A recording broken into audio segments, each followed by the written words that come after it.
we have one actionable item, which is discussion action on the purchase of a laparoscopic advanced imaging platform and equipment. Since this was posted and that we called this meeting to order, and some of this information we literally just got, but in discussion with BKD and other critical access facilities, while we need this laparoscopic advanced imaging platform and equipment, we're not sure that I think our feelings have changed a little bit on being able to use COVID funds. And so we can have some discussion as to why or why not. But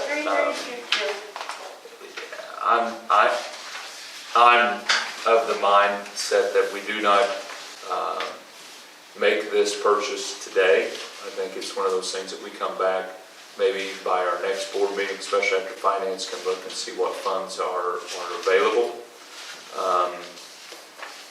But to use COVID funds may not be the right and prudent thing to do. You can see there's Steve included an email from a counterpart from Fairview who kind of had the same question that we had. And on the very last page is an email back from him. And he had also had talks with BKD about this same tower or a similar tower.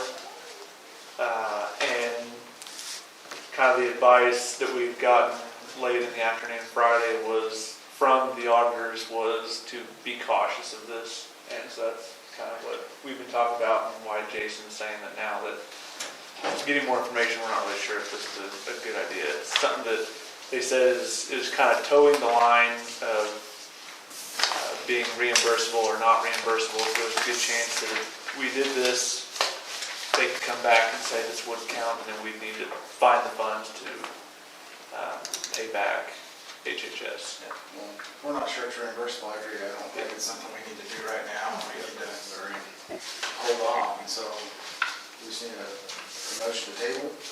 Yeah. So I'd make a motion to table the action on the purchase of laparoscopic advanced imaging platform and equipment at this time. Second.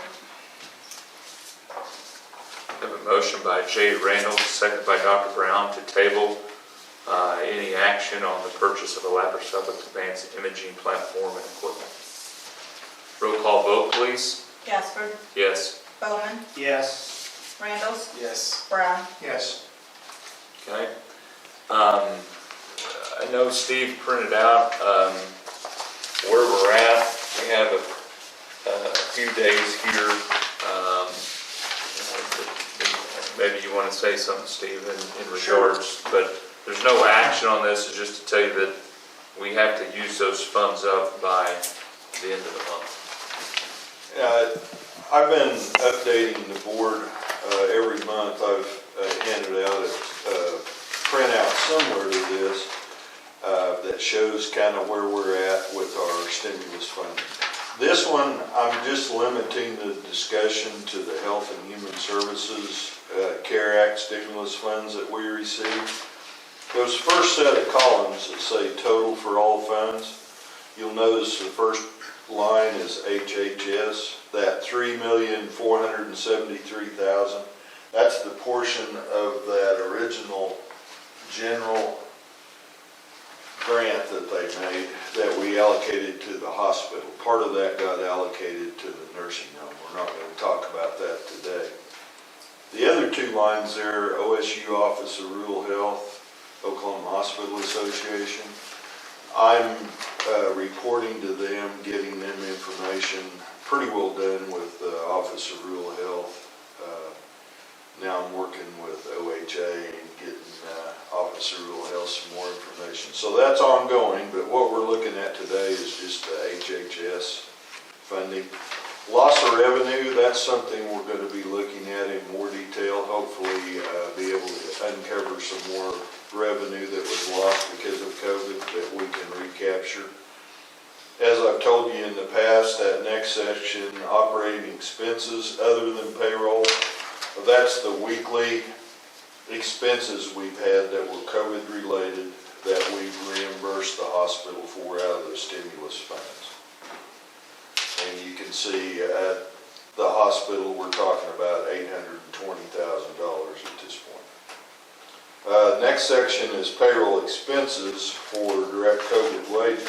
And this is where back in the end of November, first part of December, we started being, the hospital was getting COVID patients. We were having some patients sent from other facilities. So COVID was directly impacting the hospital at that time, and that lasted for several months.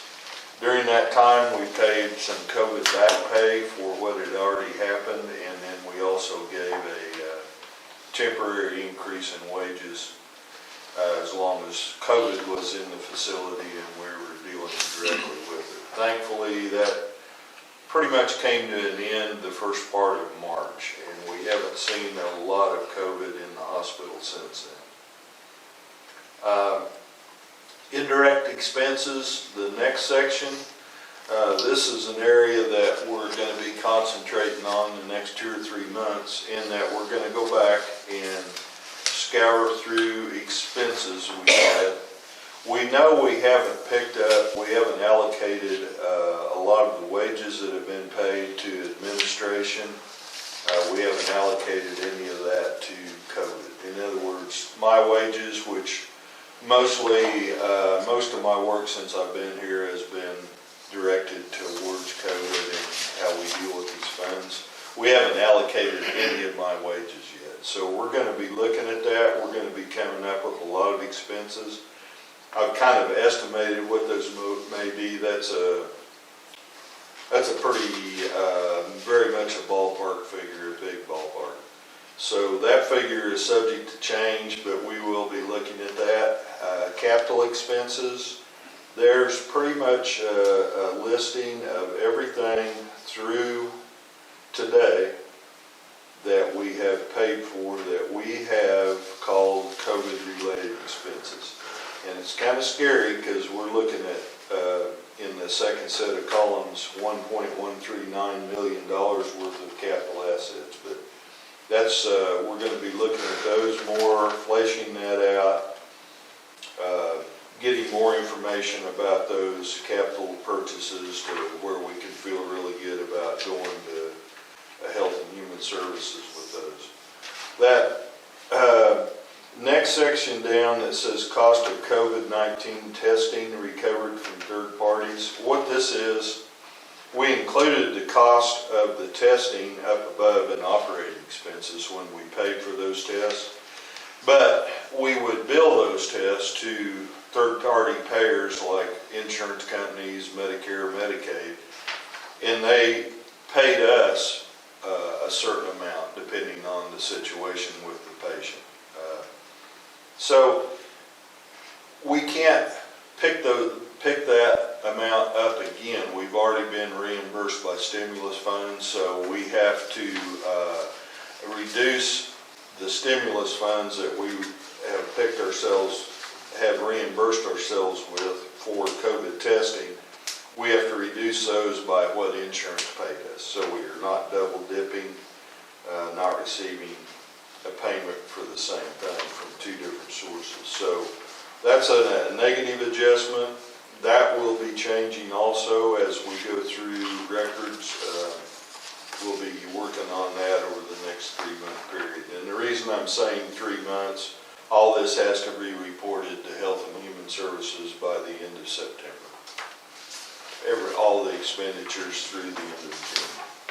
So when you add all that together, look at the whole package. If this was set in stone, we've got about $300,000 to work with, but these figures are definitely going to be changing.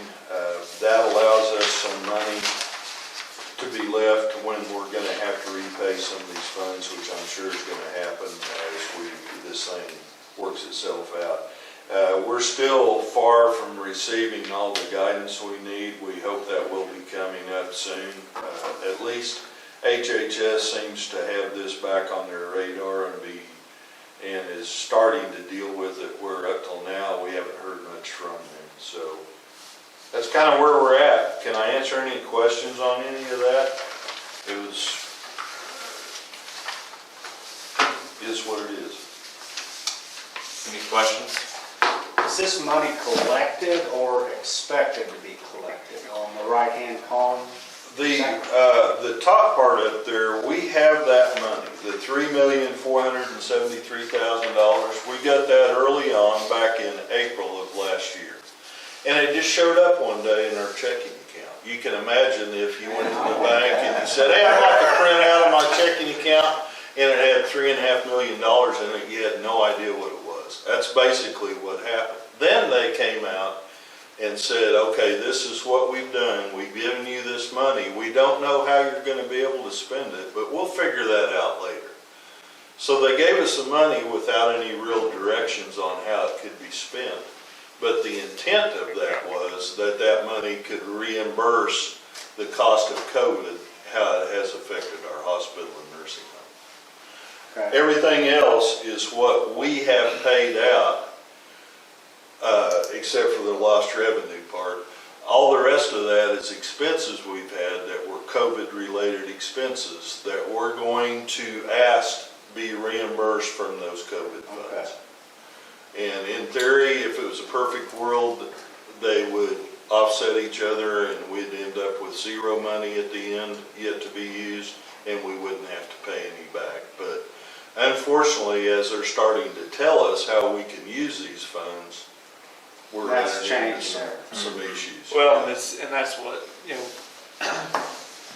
it's changed multiple times. We've actually spent money on some capital items that back in November they said that you actually couldn't do, or they would only give you a percentage of the depreciation for it, and then went back and changed it again. It's been a moving target.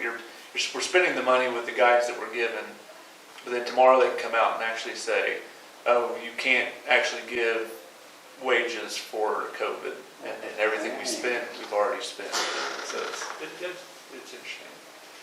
But that's kind of where we're at. The only good thing about it, it's about to end. Well, and the pandemic in general. I mean, I know the pandemic's not over. We're far from beating COVID, but things are looking up, and this program is coming to an end to a certain extent.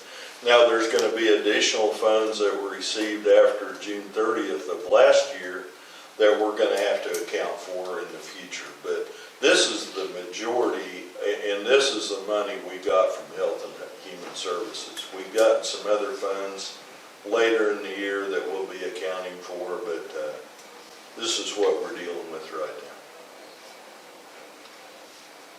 now. Any other questions? If not, gentlemen, thank you, and thank everybody for being here.